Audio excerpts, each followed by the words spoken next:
Princess and the Pig, written by Jonathan Emmett, illustrated by Polly Bernatine. This one was on the Monarch list several years ago, and it's still one of my favorites. It's our title page. Not that long ago, in a kingdom not far from here, a farmer was traveling home from the market with a cartload of straw. The farmer was so poor that he didn't have a horse and had to pull his own cart. In the back of the cart lay a tiny pink piglet. Nobody wanted to buy the piglet at the market, but the farmer had taken pity on it. "I'll call you Pigmella," he decided, as this seemed like a good name for a pig. It was a hot day, and the farmer stopped to rest in the shade of a great castle. Far, far above him, on a high balcony, a queen was inspecting her new baby daughter. The queen was so rich that she had 7 nannies and didn't have to look after her own child.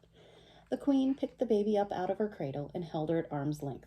"I'll call it Priscilla," she decided, as this seemed like a good name for a princess. A moment later, a wet, squelching noise came from the baby's diaper, closely followed by an awful smell. "Yuck!" shrieked the queen, dropping the baby and rushing off to find the royal nannies. She left so quickly that she didn't notice she'd dropped the baby over the edge of the balcony. Down, down, down went the baby, into the farmer's cart. Up, up, up flew the piglet, into the princess's cradle. When the queen returned and found the piglet lying where the baby should have been, she let out an even louder shriek and fainted into the nanny's arms. The king thought he knew what had happened. "A bad fairy has done this," he explained. "The fairy wasn't invited to the princess's christening, so she's turned the baby into a piglet to get her revenge. It's the sort of thing that happens all the time in books." And the book he's looking at is Sleeping Beauty. Meanwhile, the farmer had returned home and was surprised to discover a baby girl lying where the piglet should have been. The farmer's wife thought she knew what had happened. "A good fairy has done this," she explained. "The fairy knew how poor and honest we are and how badly we wanted a child, so she turned the piglet into a baby. It's the sort of thing that happens all the time in books." She's got Thumbelina. And so, without a second thought, the baby became Pigmella, the farmer's daughter, and the piglet became Priscilla, the royal princess.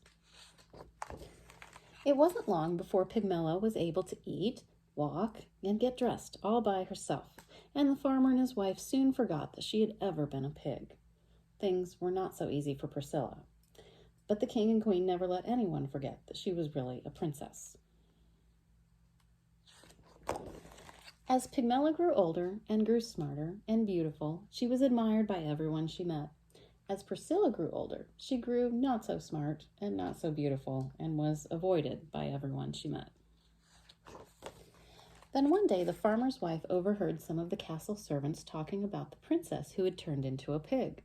"It's just like what happened to Pigmella," she told her husband, "only the other way around." The farmer soon guessed what had happened. "The princess and the pig must have swapped places somehow," he explained. "It's the sort of thing that happens all the time in books."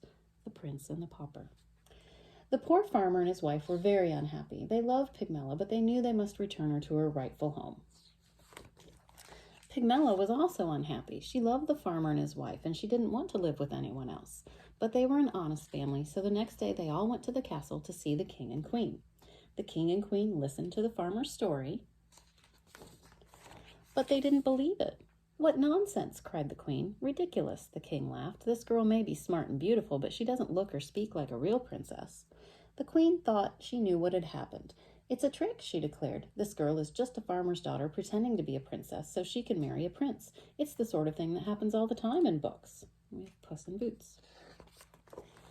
And so Pigmella returned home with the farmer and his wife, where she married a young shepherd and lived happily ever after, and never once wished that she'd been a princess. And Priscilla also got married to a handsome prince, although he had to be talked into it. Priscilla was changed into a pig by a bad fairy, the king explained, but if you kiss her, the spell will be broken and she'll turn back into a beautiful princess, added the queen. "It's the sort of thing that happens all the time in books," they assured him. The Frog Prince. But unfortunately, it's not the sort of thing that happens in this particular book.